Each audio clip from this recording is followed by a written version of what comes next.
warmth and gaiety of a successful party, the pleasure of friends amongst friends, the anticipation of new and interesting people to meet. These are the elements of an enjoyable evening. These are often the memorable occasions in life. This is a story that started at a party, gay, joyous, festive. This is a story of a party that ended with fear and horror. It was a cry for help Sherlock Holmes will never forget. It was a lovely party. Wonderful party, Janet. Good night, Russell. No one deserves happiness more than you and Russell. Thank you, John. Good night. Wish that John were just one half as attentive as Russell. If you ever want to get rid of him, send him to me. Good night, Louisa. Good night. Good night. Oh, I love them all. But is it unkind of me to say that I'm glad we're finally alone? Not unkind at all. Just leave everything till tomorrow, Susan. Thank you, madame. Good night. Good night, madame.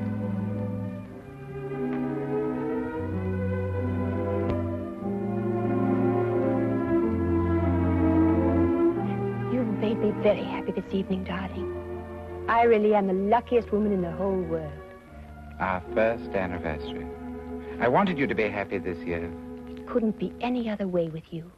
It might have been. Impossible. There may be a deep and dark side to my nature. Of course there is, darling.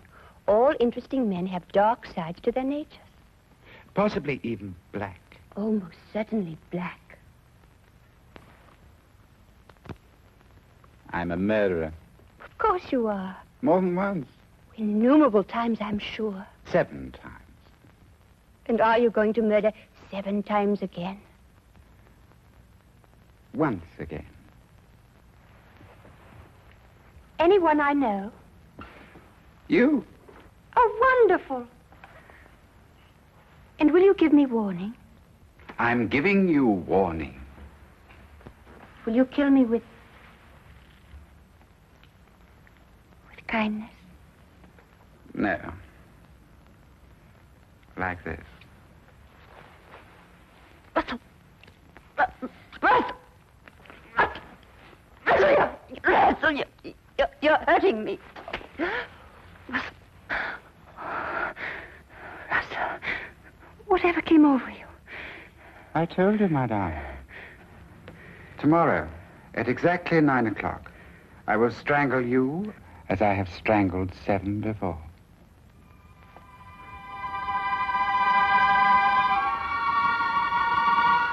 You're serious? About the art of murder, I am always serious. I've used it as it suited my convenience. Death is my only true friend. Russell, don't talk like that. You don't believe me now, my dear. But you'll think about it. You'll come to know and to fear. Then you'll fly to the police and tell them what has happened. They may believe you, they may not. And tomorrow, at exactly 9 o'clock, I will kill you.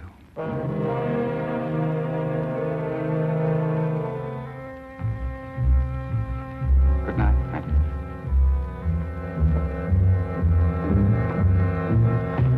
Oh, yes. Happy anniversary, my dear.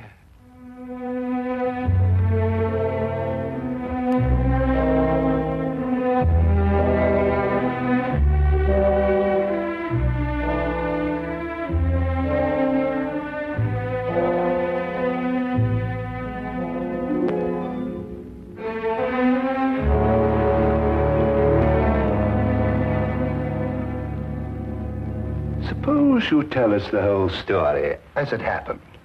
It might be easier that way. Of course. I'm Mrs. Russell Partridge. Your husband's the art collector? That's right. Oh, he's a wonderful man, your husband. I first had the pleasure of meeting him when we were guarding the French collection that came over. He's a wonderful man. Everyone says so. Yes. Now, Tell me what's troubling you, Mrs. Partridge. You can rest assured that for your own sake as well as your husband's, Scotland Yard will do everything it possibly can.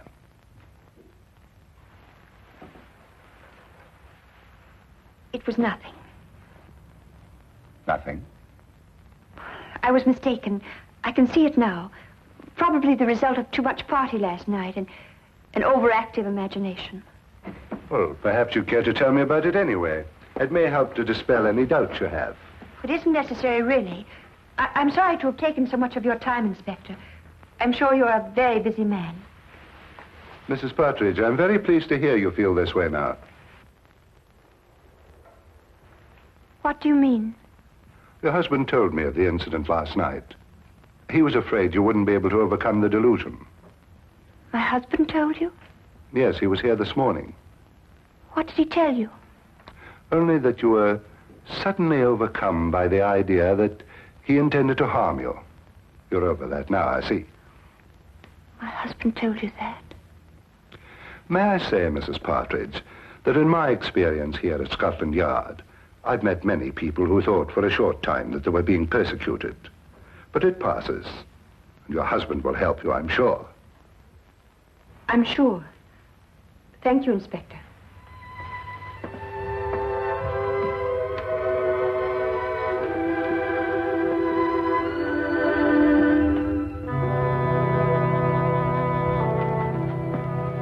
Well, what do you make of that, sir? Follow, Wilkins. Very good, sir.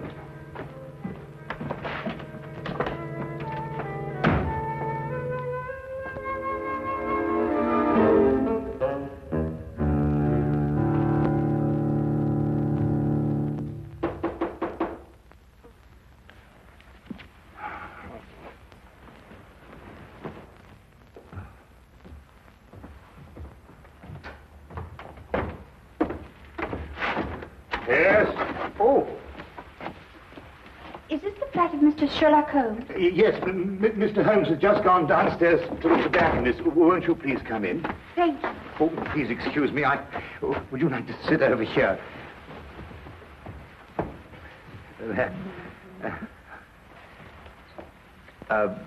Would you care for anything? I have some fresh tea made.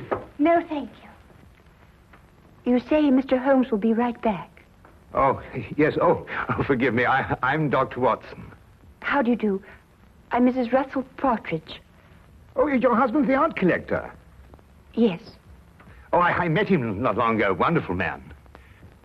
thank you. Of course, I'm not much an authority on art myself. I just like what I like, you know.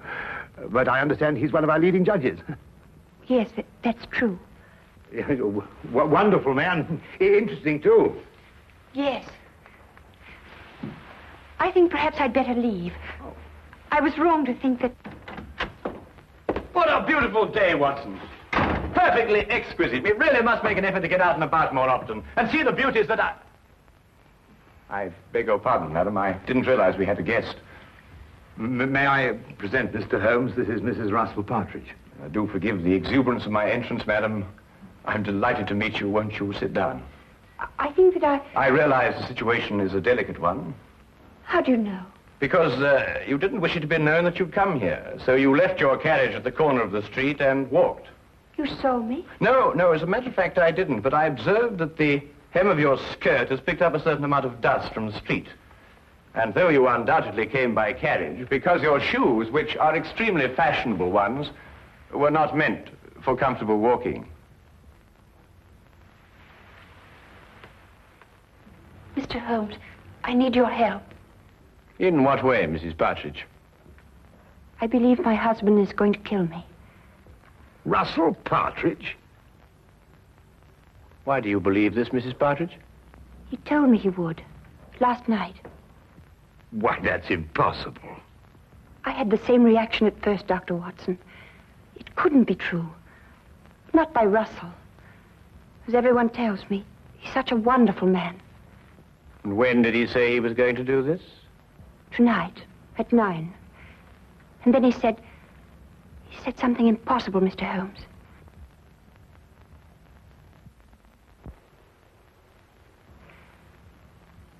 He said, I would be the 8th.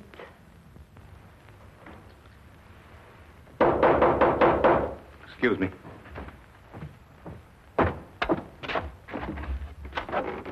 Hello, Inspector. What do I do for you? Hello, Dr. Watson. I want to speak to Mrs. Partridge. How do you know she's here? I had her followed from Scotland Yard. Oh, I see. I'm sorry to have to do this, Mrs. Partridge, but I was afraid you might still think you were in danger. I see now that you do.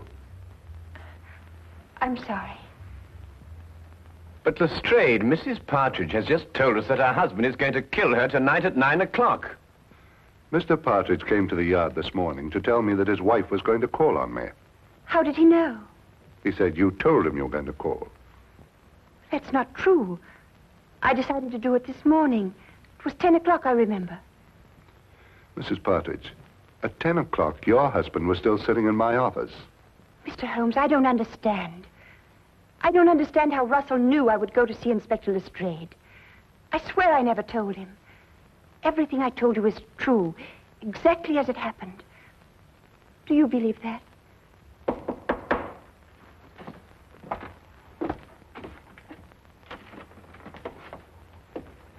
Excuse me. My name is Partridge. I believe my wife is here. Yes, indeed she is. Will you come in? Russell. I'm sorry I'm late, my dear. I was detained at the gallery. Are you ready to leave? How did you know I was here? How did I know you were here? Yes. How did you know? But you said you'd be here. You told me to meet you here. Have you forgotten?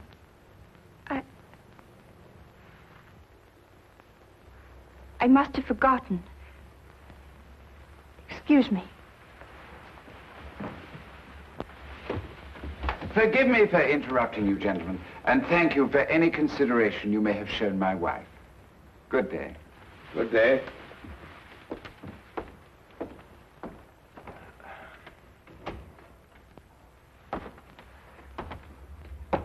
Well, I'd say that young woman was heading for a complete nervous breakdown. I've seen these delusion cases before. A very interesting man, and a very distinctive one. When I went down to the tobacconist, I wondered why he was standing at the corner of the street, watching this flat so intently. And now I think I know why. Yes, indeed, a very, very interesting man.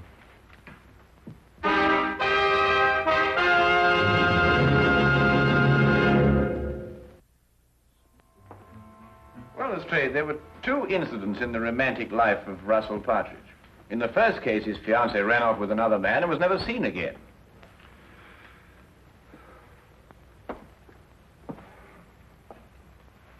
She ran off with an American, didn't she?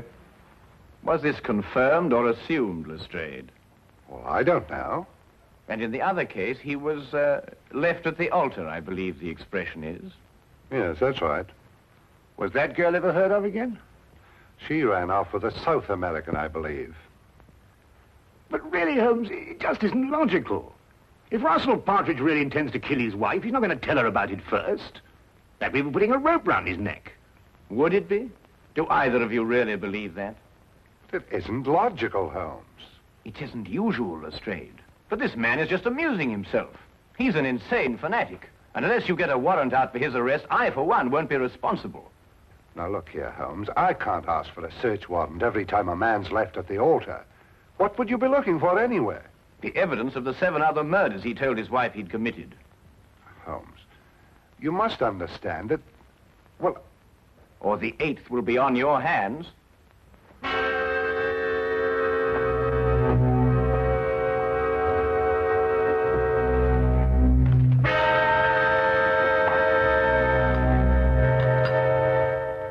Going completely against his own judgment, Lestrade had the search warrant issued, and Scotland Yard entered the Partridge house and searched with the thoroughness and efficiency that only that organization was capable of.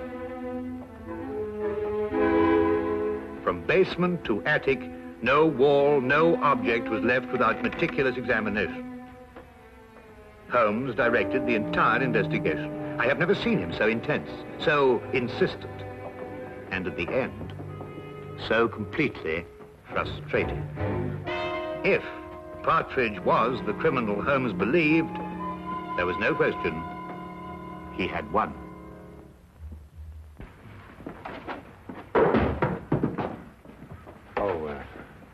Naturally, Mr. Partridge, the Yard will assume responsibility for putting things back as they were. Thank you, Inspector. I do hope you'll forgive us bursting in like this. It's Mr. Holmes who... I understand Mr. Holmes very well. I suppose I'd feel the same way, under the circumstances.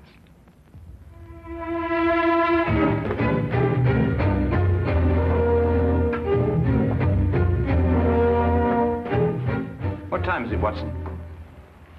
A few minutes after 7, 5 minutes since you last asked me. It's there, Watson. It's there. I'll swear it's there. What's there? The evidence that Mrs. Partridge isn't lying, that her husband is a murderer. It's in that house somewhere. I'll swear it. But you've searched all over the house, Holmes. You've measured every inch of it.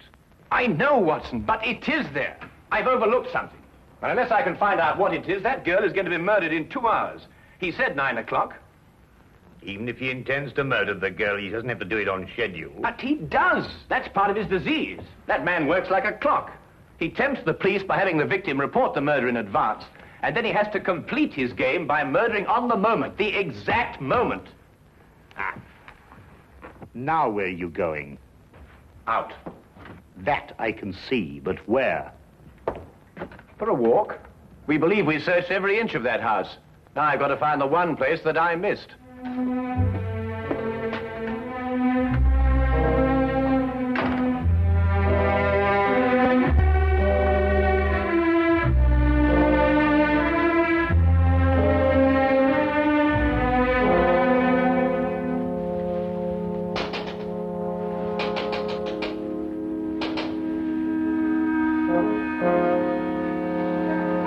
Mr. Holmes. Good evening, Mrs. Partridge. I realize the entrance is somewhat unconventional, but then so are the circumstances. I believe I made the climb unseen. What are you doing here? I want to prevent you from doing this. I can't stay here. You must. If I stay here, kill me.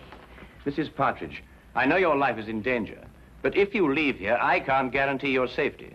If you stay and help me, we may yet have a chance. A chance? Yes. It's my theory that your husband will try to... Janet!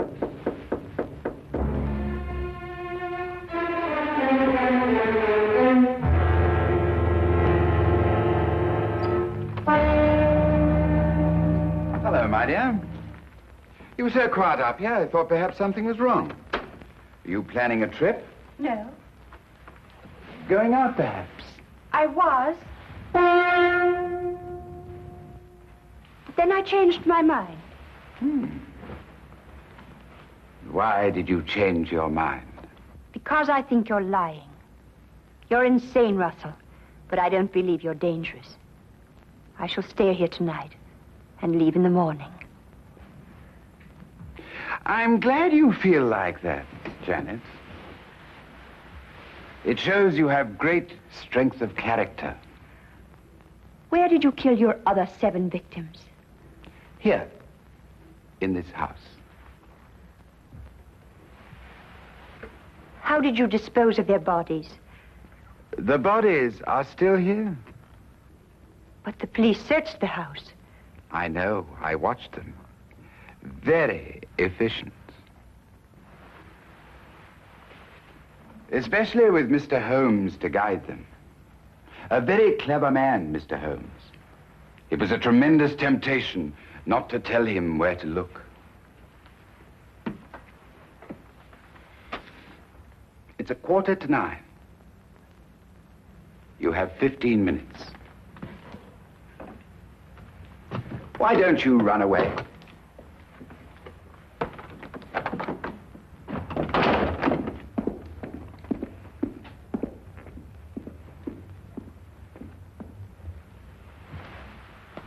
Very well done indeed, Mrs. Partridge. I must apologize for the oversight.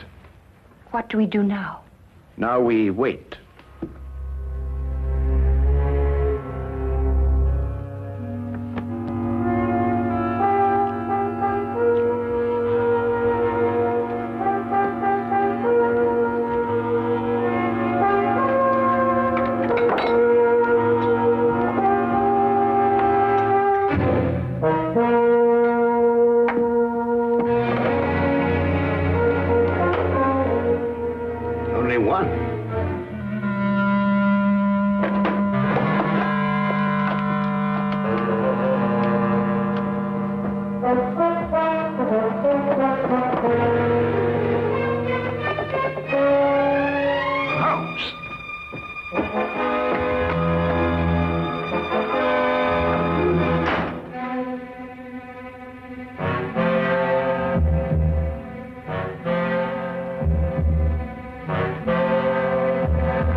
What is it, Mr. Holmes? One place I forgot to look. I'm going to step outside now, and I want you to count up to 10, go to the head of the stairs, and then start slowly down. Will you do that for me? I'll try. Don't worry. I'll be there. 10 seconds, remember?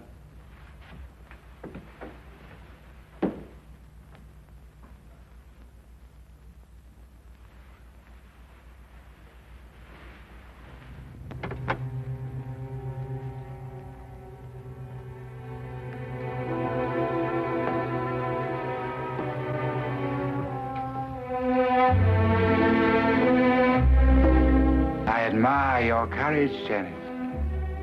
Aren't you afraid? No. I don't believe you. I think you are afraid. No, I'm not. The others were afraid. Don't take that last step.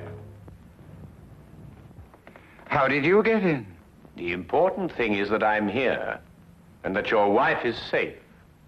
And because of your premature revelation of yourself, so am I. I'm sure it is not against the law of England to walk up the stairs in one's own house. Besides, my wife is completely unharmed. And the other 7, Mr. Partridge? What other 7, Mr. Holmes? You searched this afternoon. The other 7 exist in my poor wife's sick imagination. Yes, and in mine, too. I know where they are now. Really?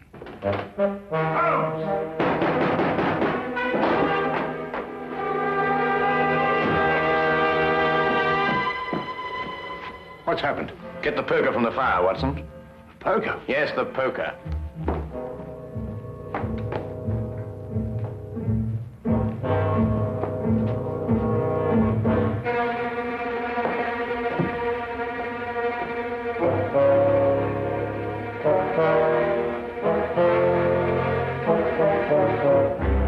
I imagine there is a way of opening your unique coffin, Mr. Partridge. And if not, Dr. Watson here is more than capable of breaking it open.